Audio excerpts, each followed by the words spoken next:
નવી નવી રેસીપીઓ જોવા માટે મારી ચેનલ હર્ષા કુકિંગ ગુજરાતીને સબસ્ક્રાઇબ કરો અને લાઈક પણ આપો.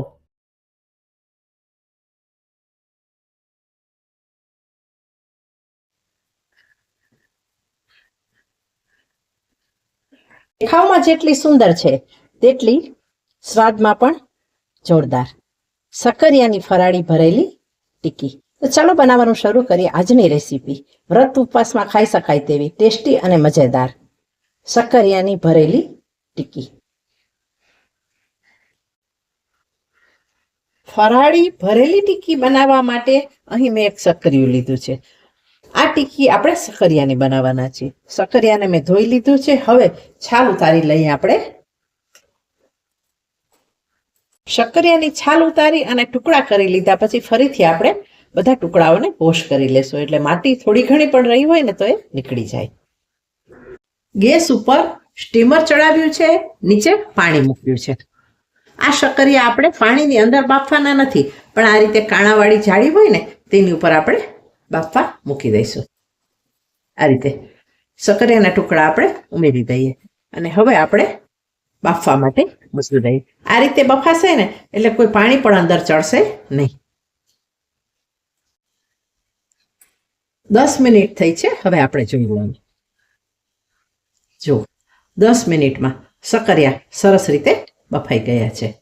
હવે આપણે સક્કરિયાને ઠંડા કરવા માટે બીજા વાસણમાં ટ્રાન્સફર કરી લેશું. ભરેલી ફરાળી ટિક્કી બનાવવા માટે સૌથી પહેલા આપણે જે ભરવાનો મસાલો તૈયાર કરશું તેના માટેની વસ્તુ જોઈ લઈએ. અહીં 10 નંગ મેં કાજુ લીધા છે, 1 ટેબલસ્પૂન વરિયાળી લીધી છે, 2 ટેબલસ્પૂન સિંગદાણા છે અને તેને મેં થોડા શેકી લીધા છે, અને 2 ટેબલસ્પૂન સફેદ તલ લીધા છે. આ ચારે વસ્તુઓને આપણે સૌથી પહેલા દરદરી પીસી લઈએ. ફરાળી ભરેલી ટિક્કી સાથે ખાવા માટે હવે આપણે ચટણી તૈયાર કરી લઈએ.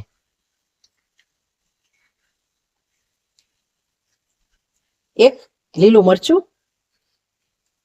2 ટુકડા આદુના, 1/2 ટીસ્પૂન જીરું, 1 વાટકી કોથમરી. કોથમરીને મેં ડંઠલ સહિત લીધી છે. ત્યાર પછી ઉમેરી આપણે સિંધાલું મીઠું,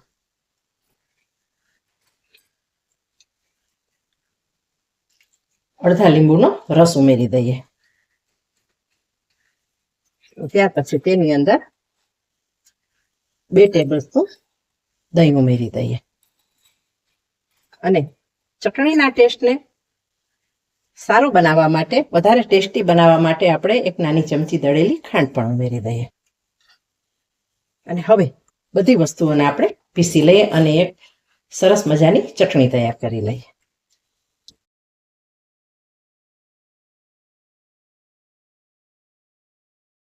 લીલી ચટણી તૈયાર કરી લીધી ત્યાં સુધી સક્કરિયા પણ ઠંડા થઈ ગયા છે. હવે આપણે તેને મેશરની મદદથી મેશ કરી લઈએ. સક્કરિયામાં ગાંઠા ન રહે તે રીતે આપણે મેશ કરી લેવાના છે. હવે એડ કરી દઈએ તેની અંદર સિંધાલું મીઠું.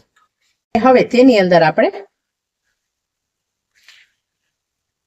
3 ટેબલસ્પૂન તપકીર ઉમેરી દેશું અને હવે બધું મિક્સ કરશું.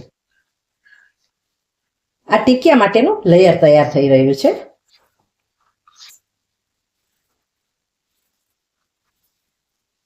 ટિક્કીમાં ભરવા માટેનું હવે આપણે સ્ટફિંગ તૈયાર કરી લઈએ.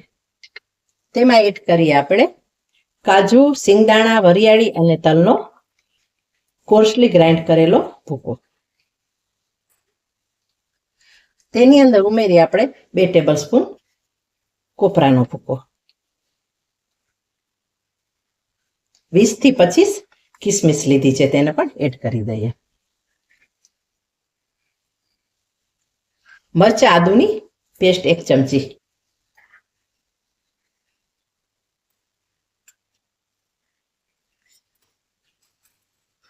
સિંધાલું મીઠું ઉમેરી દઈએ.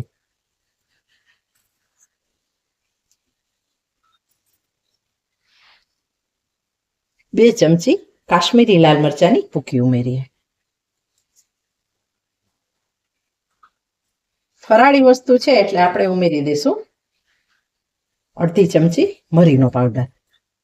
તેનાથી ફરાળી વસ્તુ પચવામાં પણ સહેલી બને છે અને ટેસ્ટ પણ સરસ આવે છે. ત્યાર પછી આપણે ઉમેરીએ 1 પિંચ લવિંગ અને તજનો પાવડર.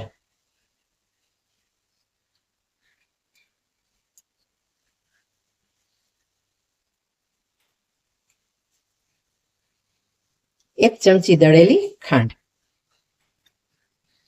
અને અડધી વાટકી કોથમરી. બધી વસ્તુઓને આપણે હાથેથી સરસ મિક્સ કરી લઈએ.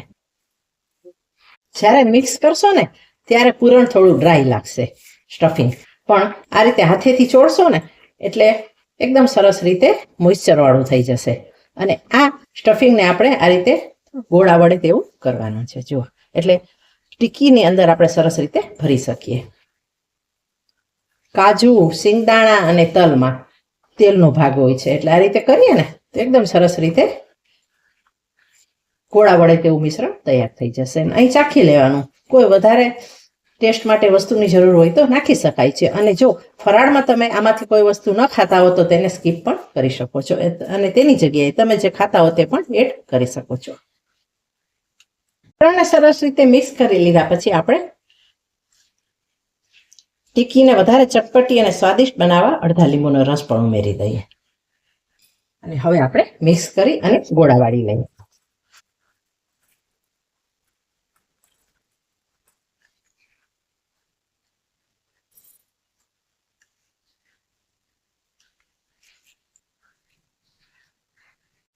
પળ માટે શક્કરિયાનો માવો તૈયાર છે. હવે તેની આપણે આ થેપલી બનાવી લેશું. બનાવી અને અંદર આપણે અંગૂઠાની મદદથી ખાડો કરી લેશું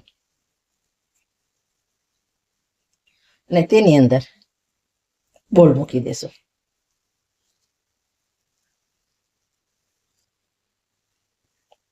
બોલ મૂકી દીધા પછી આપણે એકદમ સરસ રીતે ટિક્કીનો આકાર આપી દેશું.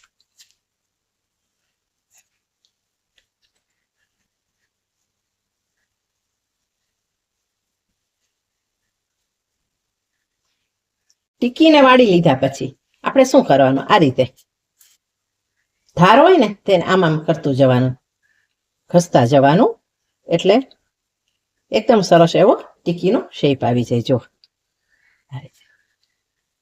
દેખાવમાં સરસ લાગે, ખાનારને પણ મજા આવે. જો આ રીતે કરી લેવાનું એટલે એકદમ સરસ એવી જાડી એવી ટિક્કી દેખાય અને તેની જે કિનારીઓ એ પણ સરસ લાગે.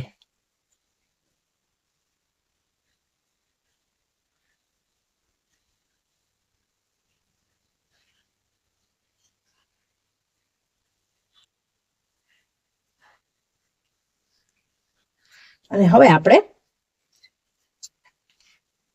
તપકીર લેશું, એક નાની ચમચી, અને થોડો થોડો તપકીરનો આ રીતે લોટ ઉમેરી દઈએ. એટલે આપણે જ્યારે આ ટિક્કીને તળીશું ને ત્યારે એકદમ સરસ ક્રિસ્પી એવી તૈયાર થશે. બંને બાજુ આ રીતે આપણે તપકીનો લોટ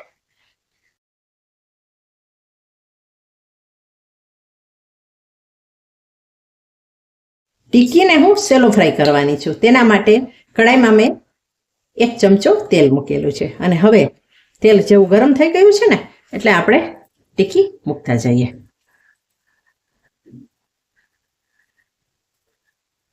તમે ડીપ ફ્રાય કરવા ધારો તો ડીપ ફ્રાય પણ કરી શકો છો. ગેસની ફ્લેમને આપણે મીડિયમ રાખીએ. 2 મિનિટ પછી આપણે ટિક્કીની સાઈડ ચેન્જ કરી લઈએ. જુઓ કેટલી દેખાવમાં સરસ બદામી કલરની અને ડિઝાઇનર, એકદમ સરસ એવી દેખાવમાં પણ જેવી સરસ છે ને આ ટિક્કી, સ્વાદમાં પણ આ ભરેલી ફરાળી ટિક્કી બહુ સરસ લાગે છે. વિડીયો સારો લાગે તો વિડીયોને વધુને વધુ શેર કરજો, લાઇક કરજો, કોમેન્ટ કરજો અને જો તમે ચેનલ પર પહેલી વાર આવ્યા છો તો ચેનલને સબસ્ક્રાઈબ કરી લેજો. બંને સાઈડ આ રીતે આપણે સેલો ફ્રાય કરી લઈએ. માત્ર 5 મિનિટમાં ટિક્કીનો પહેલો બેચ તૈયાર થઈ ગયો છે. હવે આ ટિક્કીને આપણે કાઢી લઈએ.